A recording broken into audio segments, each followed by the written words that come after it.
फिर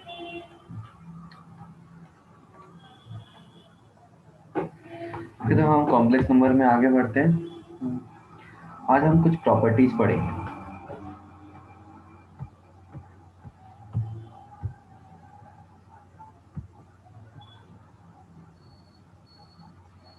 प्रॉपर्टीज के बारे में बात करते हैं।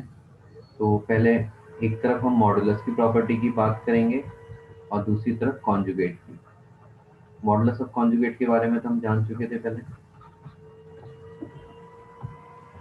इन प्रॉपर्टीज को भी 11th में हमने देखा था, पर एक बार हम दोबारा से देख लेते हैं जल्दी से।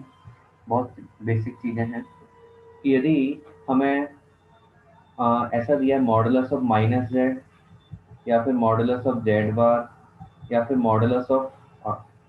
Modulus of minus Z bar, तो इन सभी की वैल्यू किसके इक्वल होती है? मॉडुलस ऑफ जेड की। मतलब इन चारों की वैल्यू इक्वल होती है, ये हमें याद रखना है। ठीक है। सेकंड क्या देखना है, यदि हमें ऐसा गिवन है Z1 और Z2, टू कॉम्प्लेक्स नंबर है, इनका टोटल का मॉडुलस दिया है, तो मॉडुलस क्या होता है? डिस्ट्रीब्यूट हो जाते हैं। इस तरह से हम कर देते हैं। थर्ड, Z1 अपॉन Z2 पूरा मॉडुलस है, तो अगेन मॉडुलस क्या हो जाता है? डिस्ट्रीब्यूट हो जाता है। कि हम अलग अलग न्यूमरेटर और डिनोमिनेटर का मॉडुलस कैलकुलेट कर सकते हैं, इससे वैल्यू हो जाएगी।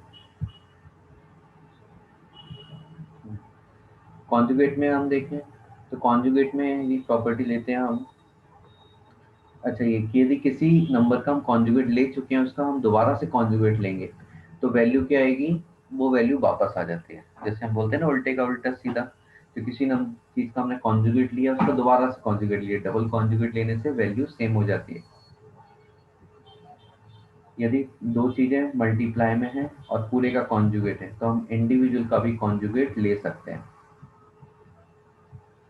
सिमिलर चीज किसमें फॉलो होती है? डिवीजन में। इस पूरे का कॉन्जुगेट है तो Z1 बार अपॉन Z2 बार, ये होगा। तो Z1 प्लस माइनस Z2, मतलब या तो दो कॉम्प्लेक्स नंबर में एडिशन है या सब्ट्रैक्शन है, और कंप्लीट पर क्या लगाया हमने? बार। तो ये क्या हो जाएगा? इंडिविजुअल पर बार के इक्वल भी हो जाएगा। Z1 बार प्लस माइनस Z2 बार। तो प्लस माइनस यदि है addition subtraction two complex number का, तब भी हम कॉन्जुगेट को डिस्ट्रीब्यूट कर सकते हैं। और यहाँ पर हम देखें Z1 प्लस माइनस Z2 यदि लिखा है और इसका कंप्लीट मॉडुलस है, तो हम इसको Z1 प्लस माइनस Z2 ये चीज बिल्कुल भी नहीं लिख सकते। इस चीज को अच्छे से याद रखना। मॉडुलस में हम एडिशन सब्ट्रैक्शन में डिस्ट्रीब्यूट नहीं करते हैं, पर कॉन्जुगेट में कर लेते हैं। तो फिर यहाँ पर क्या होता है? यहाँ पर एक अलग चीज होती है।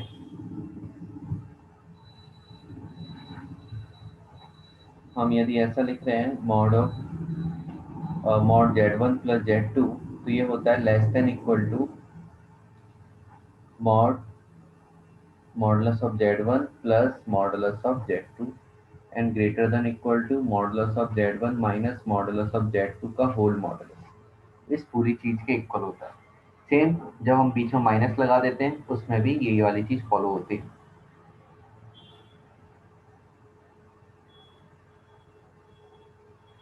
इसको नोट कर लो। ये बेसिक चीजें पहले से पढ़ी हुई हैं, है ना।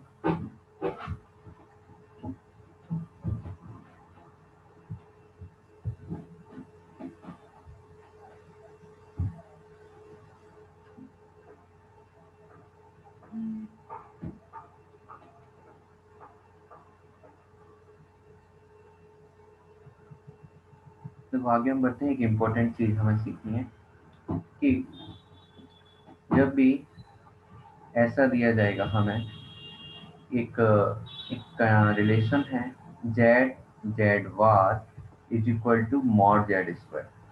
ये रिलेशन बहुत काम आता है बहुत सारे क्वेश्चंस में।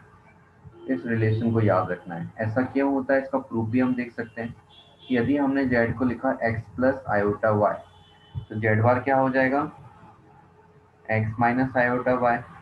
तो हम यदि जेड और जेड बार का मल्टीप्लाई कर देते हैं, प्रोडक्ट, तो क्या आएगा? X square plus Y square. और ये चीज क्या होती है, मॉडुलस ऑफ जेड का यदि हम स्क्वायर ले लेंगे तब भी ये चीज आती है, तो यहाँ से ये चीज प्रूफ होगी। समझ में आया किस तरह से हमने किया प्रूफ?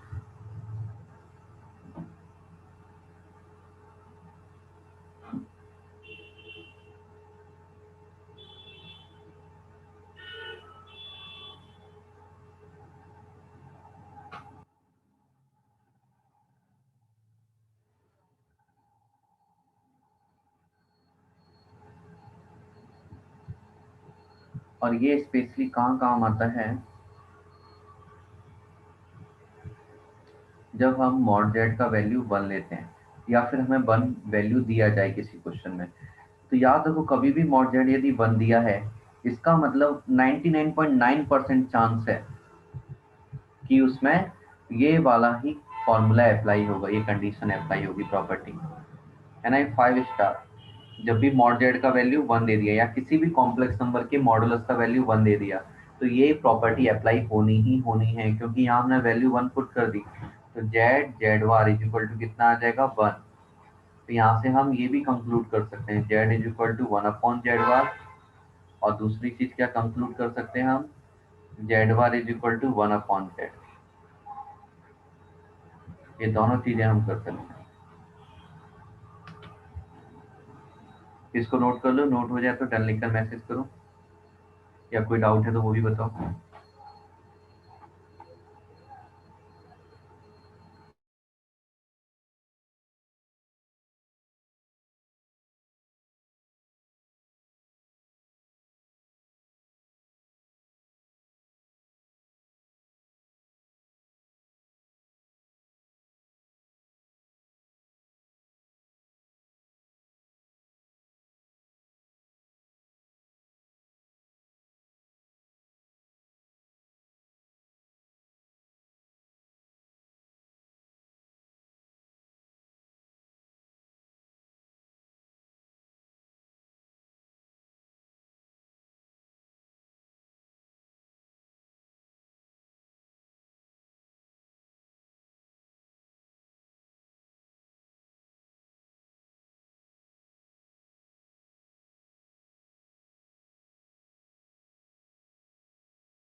एक और चीज देखते हैं इसमें, 7। यदि हमें ऐसा दिया है Z1 प्लस Z2 का मॉडुलस और इसका स्क्वायर बोल दिया है, अब बोला है बताओ इसकी वैल्यू कितनी होगी। तो हम इसको ओपन करते हैं, तो ओपन करने के बाद ये आएगा mod z square, mod Z1 square plus mod Z2 square plus twice of real part of Z1 Z2 part. इसको याद रखो।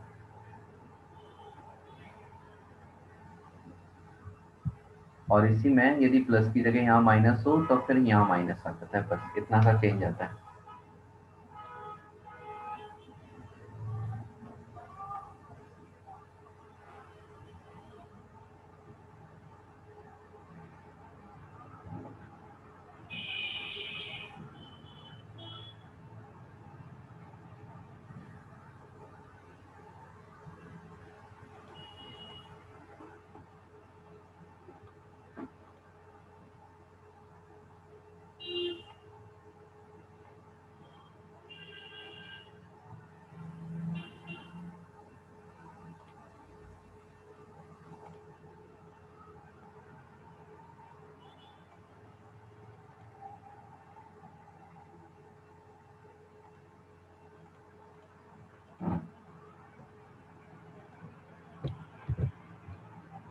हम इस पर बेस्ड एक क्वेश्चन सॉल्व करते हैं।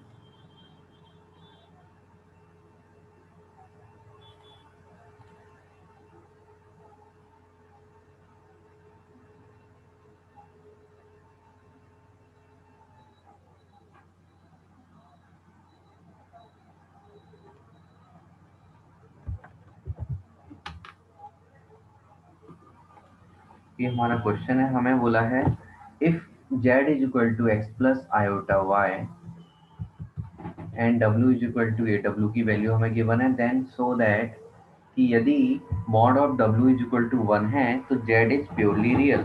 तो हमें क्या प्रूव करना है कि जेड क्या है, purely real. Z purely real है, इसका मतलब है कि ये जो वाई वाला पार्ट आएगा ये क्या होना चाहिए, जीरो होना चाहिए। तो अल्टीमेटली या इनडायरेक्टली क्या बोल रहा है हमें कि y is equal to zero, ये हमें प्रूव करना है। तो ये कैसे प्रूव करेंगे, देखो जो हमें हिंट दी है उसी हिंट का यूज करेंगे। हमारे हिंट क्या दी है, मॉड डब्ल्यू इज इक्वल टू वन, डब्ल्यू की वैल्यू हमें ये वाली पता है, वैल्यू पुट कर देते हैं, one minus iota z upon z minus iota, इस पूरे का modulus is equal to one. अब मॉडुलस को मैंने यहाँ से डिस्ट्रीब्यूट कर दिया, ऊपर अलग नीचे अलग, इसको उधर भेज दिया। तो one minus iota Z is equal to Z minus iota. Now Z का वैल्यू हम पुट कर देते हैं, तो one minus iota into X plus iota Y, ये modulus is equal to x plus iota Y minus iota. ठीक है, तो यहाँ से क्या होगा, वन माइनस आयोटा एक्स और minus iota square Y modulus is equal to x plus iota into Y minus one, इस पूरे का मॉडुलस। ये आयोटा स्क्वायर कितना, माइनस वन, तो ये बन जाएगा one plus Y minus iota X, ये modulus is equal to x plus iota into Y minus one. तो अब मॉडुलस लेंगे तो क्या होगा, रियल पार्ट का स्क्वायर प्लस इमेजिनरी पार्ट का स्क्वायर, तो one plus Y whole square plus x square, और पूरे पर क्या आ जाएगा, square root is equal to x square plus Y minus one whole square, पूरे पर स्क्वायर रूट, तो स्क्वायर रूट चला गया। क्या मिला, one plus Y whole square जो है इसको ओपन कर देते हैं, तो one plus Y square plus two y plus x square is equal to x square plus Y square plus one minus two y. X square cancel, y square से y square cancel, one से one cancel, two y को इधर भेज देते हैं, तो हमें क्या मिलेगा यहाँ, four y is equal to zero. तो y का वैल्यू हमें कितना मिला, जीरो। और यही हमें प्रूव करना था कि y जीरो है, तो डेफिनेटली हम क्या बोल सकते हैं, z क्या है, प्योरली रियल। समझ में आया ये क्वेश्चन, किस तरह से हमें अप्रोच करना है इन क्वेश्चंस को। तो इसको नोट कर लो, नोट करने के बाद डन लिखकर मैसेज करो, है ना, बहुत सिंपल क्वेश्चन है।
नोट हो गया कंप्लीट सभी का।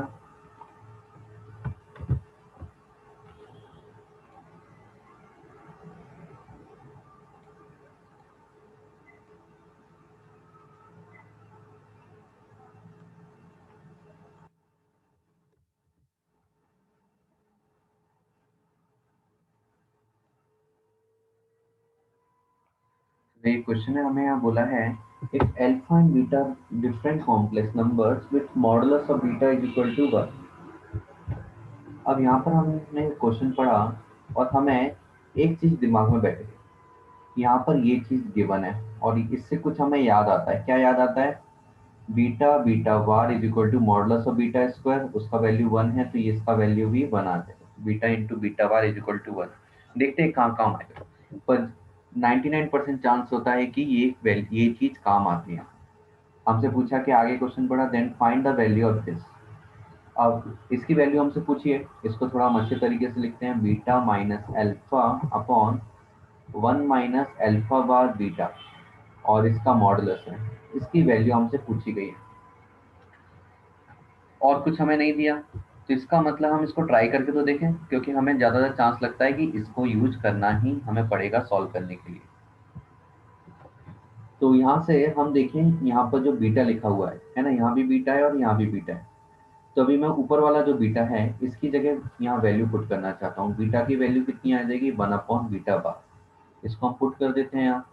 तो हमें क्या मिलेगा, 1/बीटा bar minus alpha upon 1 - alpha bar beta.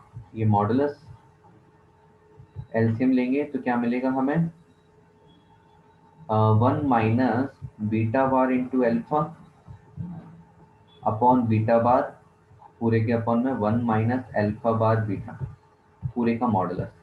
थोड़ा सा अलग करें तो 1/बीटा बार, इसका मॉडुलस अलग हो गया, multiply 1 - beta bar into alpha upon 1 - alpha bar into beta. और ये हाँ, ऊपर अलग मॉडुलस हो गया और नीचे अलग मॉडुलस हो गया। अब इस चीज को मैं एक और स्टेप आगे बढ़ाता हूँ।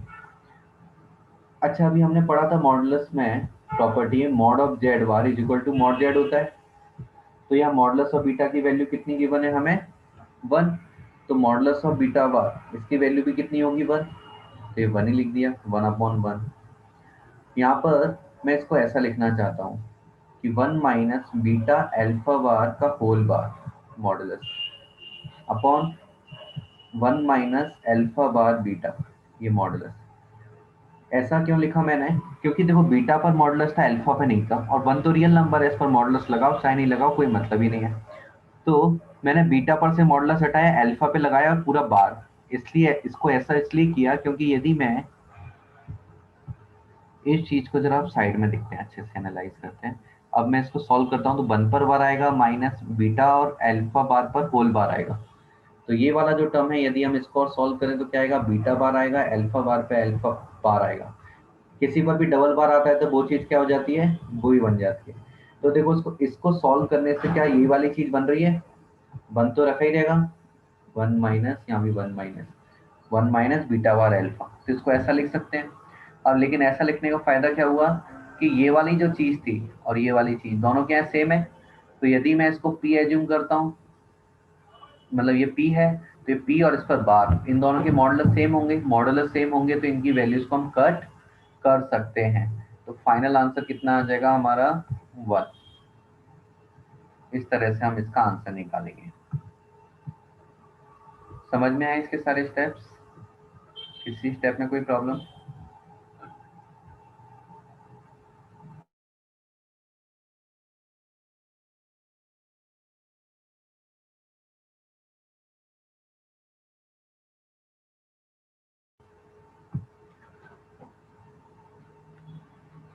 इसको नोट कर लो और समझ में आ जाए तो डन लिख कर मैसेज करो।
ओके, नोट हो गया सबको, कोई डाउट नहीं है। हम जो प्रॉपर्टी देख रहे थे, तो ये मॉडुलस की हमने प्रॉपर्टी देखी। दो चीजें कॉन्जुगेट के बारे में और डिस्कस करते हैं। छोटी छोटी हैं पर बहुत इंपॉर्टेंट है, काम आ जाती हैं एग्जाम में कभी कभी।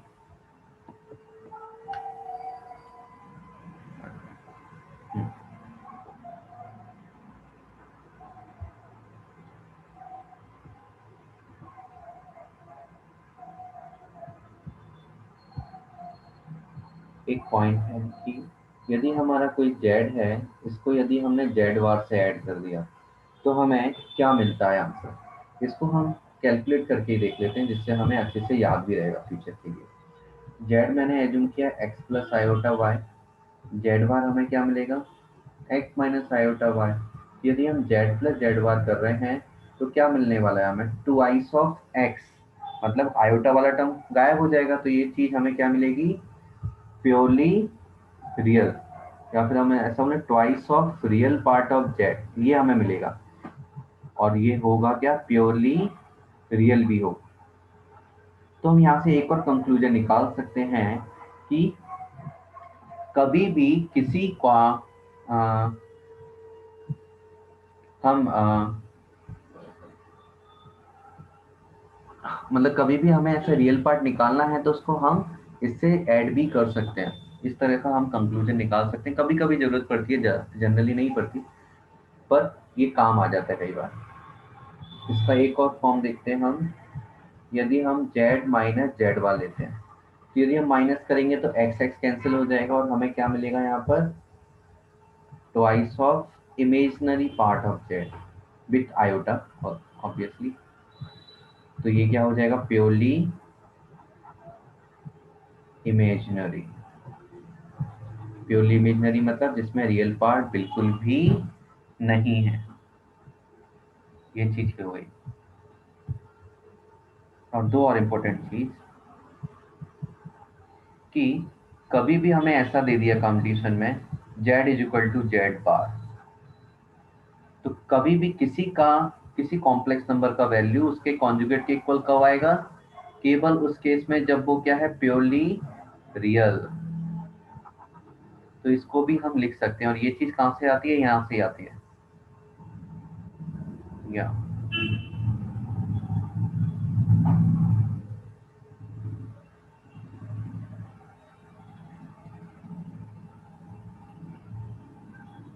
ये यहाँ से इसी चीज से आती है। क्योंकि यदि इमेजनरी पार्ट जीरो होगा, तभी यहाँ जीरो आ जाएगा, और जेड बार को हम राइट हैंड साइड में शिफ्ट कर देंगे, तो हमें ये मिल जाएगा। तभी तो हम डायरेक्टली इसको याद रखो, ज्यादा कंफ्यूज नहीं होना हमें, कि z is equal to Z bar कब आएगा, जब उसमें आयोटा का टर्म ही नहीं होगा। तो कभी भी हमें ऐसा बोल दिया कि के एक्स की वैल्यू बताओ, वाई की, के की, जब भी हमारा कॉम्प्लेक्स नंबर क्या प्योरली रियल, तो हम उसको क्या कर सकते हैं, उस कॉम्प्लेक्स नंबर को उसके कॉन्जुगेट के इक्वल लिख सकते हैं। और कभी कभी ऐसा z is equal to minus Z bar, कि किसी कॉम्प्लेक्स नंबर का कॉन्जुगेट उसके नेगेटिव के इक्वल आए, ऐसा कब होगा, जब वो कॉम्प्लेक्स नंबर क्या होगा, प्योरली इमेजिनरी। तो ये 4 पॉइंट्स और ऐड करो, 5 6 7 8, ये पॉइंट्स ऐड कर लो। जैसे ही ऐड हो जाते हैं, फिर डन लिखकर अगेन मैसेज करो, जिससे मुझे पता चल जाए आप सबने नोट कर लिया।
तो इस तरह का भी क्वेश्चन हमारे हमसे पूछा जाता है मेंस में कि identify the locus z if real part of z plus one is equal to mod z minus one, मतलब कुछ भी कंडीशन दे दी जाएगी और लोकस पूछ लिया जाएगा। तो लोकस में हमें सिंपल क्या करना होता है, एक्स और वाई में एक रिलेशन निकालना है। लोकस लोकस के काफी सारे क्वेश्चन हमने किए थे कोऑर्डिनेट ज्योमेट्री में 11th क्लास में। तो वही चीज हमें यहाँ करनी है। तो सबसे पहले तो एज्यूम कर लो let Z is equal to x plus iota Y, ये एज्यूम कर लिया। अब इसको अब इस पर नजर डालते हैं क्या लिखा है। तो रियल पार्ट ऑफ, पहले तो हम एज इट इज लिख देंगे, रियल पार्ट ऑफ जेड का वैल्यू डाल देंगे x plus iota y plus one is equal to mod x plus iota Y minus one. Rearrange करते हैं इसको, x plus one plus iota y modulus यहाँ क्या आ जाएगा, x minus one.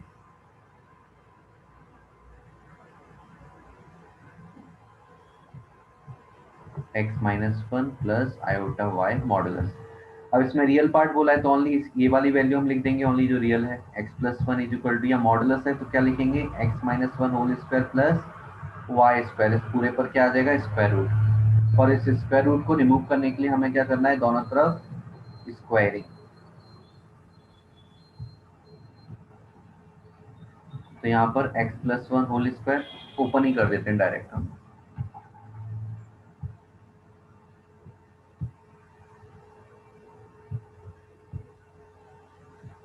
X square plus one plus two X is equal to, यहाँ X square plus one minus two x plus Y square. X square चला गया, one से one चला गया। ठीक है, इस टू एक्स को उधर शिफ्ट कर देते हैं।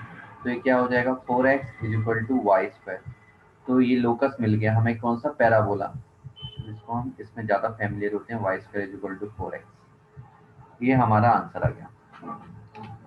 तो इसका लोकस क्या आ गया, एक पैराबोला, जो कि कौन सा पैराबोला है, राइट वर्ड पैराबोला, जिसका वर्टेक्स क्या है, ऑरिजिन।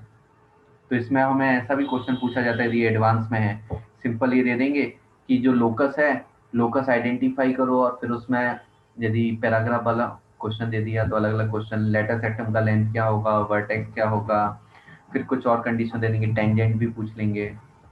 इस तरह से अलग अलग क्वेश्चन इंक्रीज करके, मतलब कॉम्प्लेक्स से क्वेश्चन को कहाँ लेकर जाएंगे, पैराबोला में। समझ में आया, लेकिन ये स्टेप्स आसान है ना, कोई टफ तो नहीं लग रहा है इसमें कुछ। Simple x plus iota y डालना है, रियल पार्ट बोला तो ओनली रियल वैल्यू ले ली, मॉडुलस है तो मॉडुलस के अकॉर्डिंग सॉल्व कर दिया, फिर एल्जेब्रिकली सॉल्व किया और वैल्यू आ गई।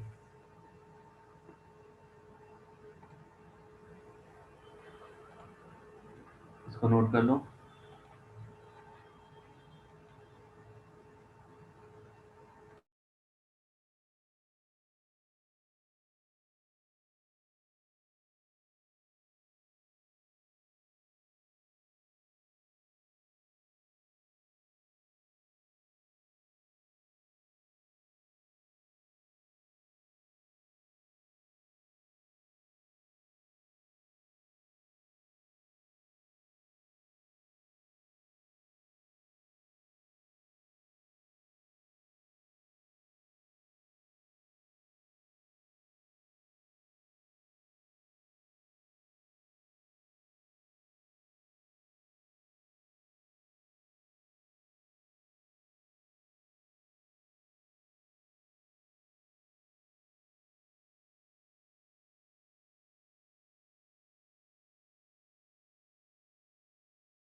नोट हो गया, चलिए हम नेक्स्ट क्वेश्चन देखते हैं।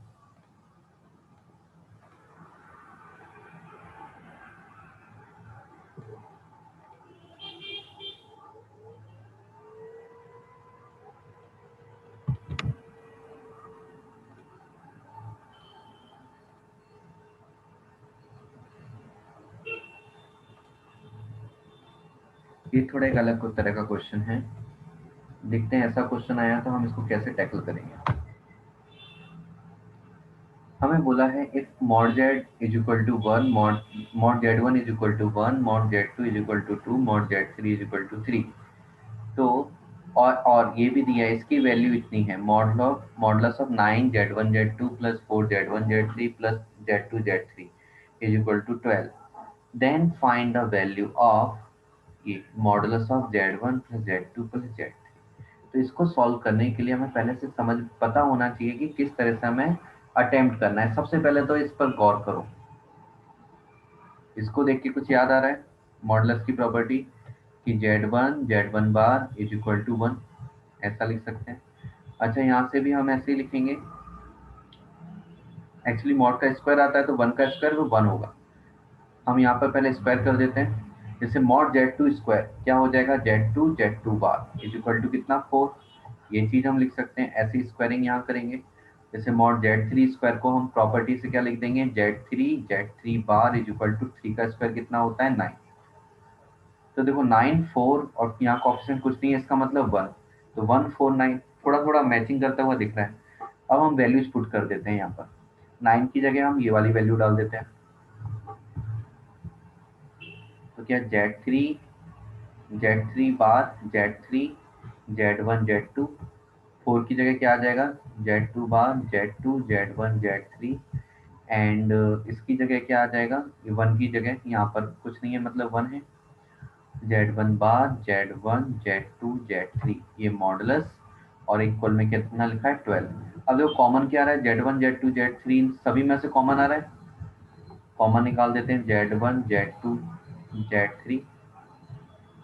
अंदर क्या बचेगा, Z one bar plus Z two bar plus Z three bar, पूरे का मॉडुलस। अब मॉडुलस तो क्या होता है, डिस्ट्रीब्यूट हो जाता है प्रोडक्ट में। तो जेड वन का अलग मॉडुलस हो जाएगा, जेड टू का अलग मॉडुलस हो जाएगा और जेड थ्री का अलग मॉडुलस, और एक मॉडुलस के अंदर ये आ जाएंगे। अच्छा, ये अलग अलग कॉन्जुगेट है तो इन सबको कंप्लीट कॉन्जुगेट भी बोल सकते हैं। अब जेड वन का वैल्यू हमें पता है मॉडुलस का कितना था, वन। ये कितना है, टू, और ये कितना है, थ्री। अच्छा देखो, कंप्लीट का बार और इज इक्वल टू इसको ये भी बोला जा सकता है।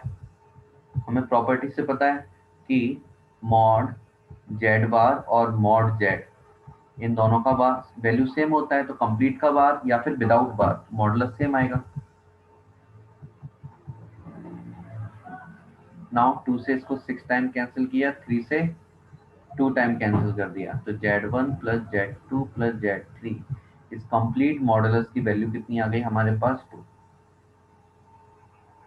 तो ये हमें आंसर मिल गया। इसको नोट करो, नोट करने के बाद मैसेज करो, और कोई डाउट है तो